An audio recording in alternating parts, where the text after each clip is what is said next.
कुछ दरवाजे ऐसे होते हैं जो सिर्फ एक बार खुलते हैं, लेकिन अंदर जो है वो कभी वापस नहीं जाता।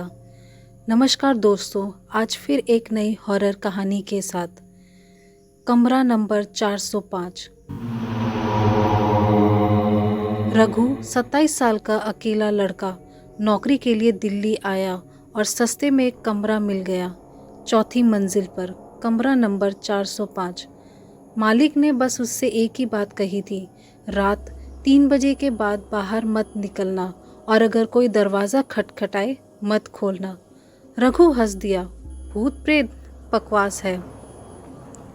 पहले कुछ दिन सब ठीक था, सब ठीक से चल रहा था, लेकिन फिर तीसरी रात दरवाजे के पास से हल्की बच्चों की हंसी सुनाई दी, जैसे कोई फर्श पर दौड़ रहा हो।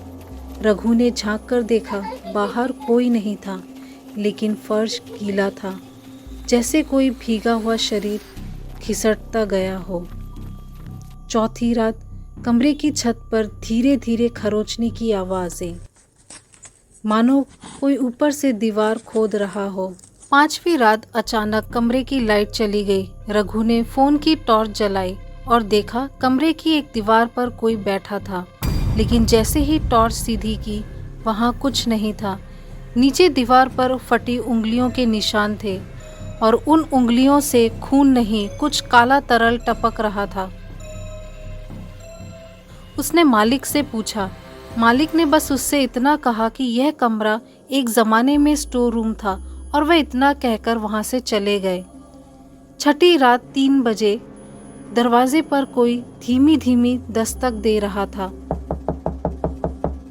रघु उठकर दरवाजे के पास गया, लेकिन पीप होल में कोई नहीं दिख रहा था और तभी नीचे से किसी ने फुसफुसाया,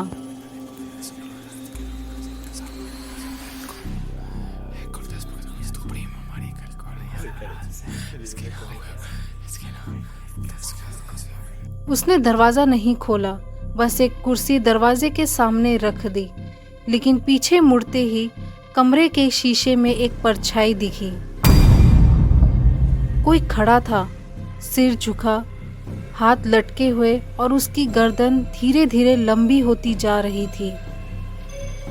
रघु ने भागना चाहा, लेकिन कमरे का दरवाज़ा भीतर से जाम हो चुका था। मोबाइल ने काम करना बंद कर दिया। खिड़की की ओर देखा, लेकिन बाहर की दुनिया धीरे धीरे काली हो रही थी, जैसे खिड़की के बाहर कोई पर्दा खींच रहा हो। फिर अचानक कमरे के कोने में बैठे कुछ दिखाई दिया। एक बच्चा जो चुपचाप फर्श पर बैठा था। वो धीरे धीरे उठकर पास आया, कुछ बोले बिना, बस खड़ा रहा सिर झुकाए। रघु ने आंखें बंद कर ली और तभी उसकी गर्दन के पास किसी की ठंडी सांसें, एक फुसफुसाहट। रघु की चीख गूंज उठी। सुबह पड़ोसी ने दरवाज़ा खुला देखा। अंदर अब रघु नहीं था।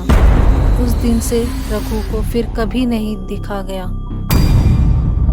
लेकिन दीवार पर रघु का चेहरा बना हुआ था, वो भी खून से।